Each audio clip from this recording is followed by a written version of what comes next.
بسم اللہ الرحمن الرحیم۔ السلام علیکم دوستو، آج کی اس ویڈیو میں ہم نبی کریم صلی اللہ علیہ وآلہ وسلم کے ان معجزات کا تفصیلی تذکرہ کریں گے جو نہ صرف حضرت حلیمہ سعدیہ رضی اللہ تعالی عنہا نے اپنی آنکھوں سے ملاحظہ فرمائے، بلکہ باقی لوگوں نے بھی آپ صلی اللہ علیہ وآلہ وسلم کے ان معجزات اور برکات کا نظارہ کیا جو اللہ تعالیٰ نے حضرت حلیمہ سعدیہ رضی اللہ تعالی عنہا کے گھرانے پر نازل فرمائیں۔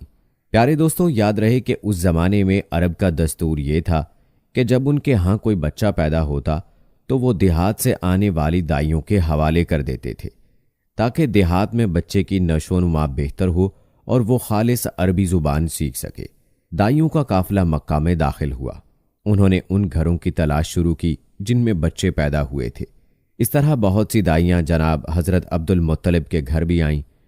نبی کریم صلی اللہ علیہ وآلہ وسلم کو دیکھا، لیکن جب انہیں معلوم ہوا کہ یہ بچہ تو یتیم پیدا ہوا ہے تو اس خیال سے چھوڑ کر آگے بڑھ گئیں کہ یتیم بچے کے گھرانے سے انہیں کیا ملے گا۔ اس طرح دائیاں آتی رہیں جاتی رہیں، کسی نے آپ کو دودھ پلانا منظور نہ کیا، اور کرتی بھی کیسے؟ یہ سعادت تو حضرت حلیمہ رضی اللہ تعالی عنہا کے حصے میں آنا تھی۔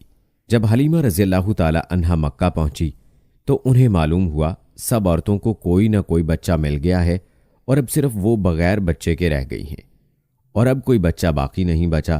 ہاں، ایک یتیم بچہ ضرور باقی ہے جسے دوسری عورتیں چھوڑ گئی ہیں۔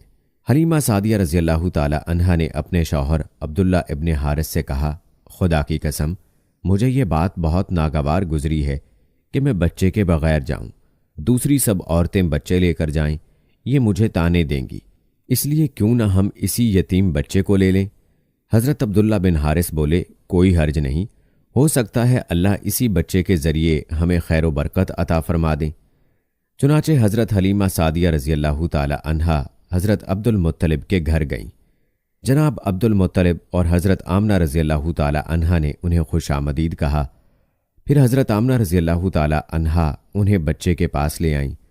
آپ اس وقت ایک اونی چادر میں لپٹے ہوئے تھے۔ وہ چادر سفید رنگ کی تھی۔ آپ کے نیچے ایک سبز رنگ کا ریشمی کپڑا تھا۔ آپ سیدھے لیٹے ہوئے تھے۔ آپ کے سانس کی آواز کے ساتھ مشک کی خوشبو نکل کر پھیل رہی تھی۔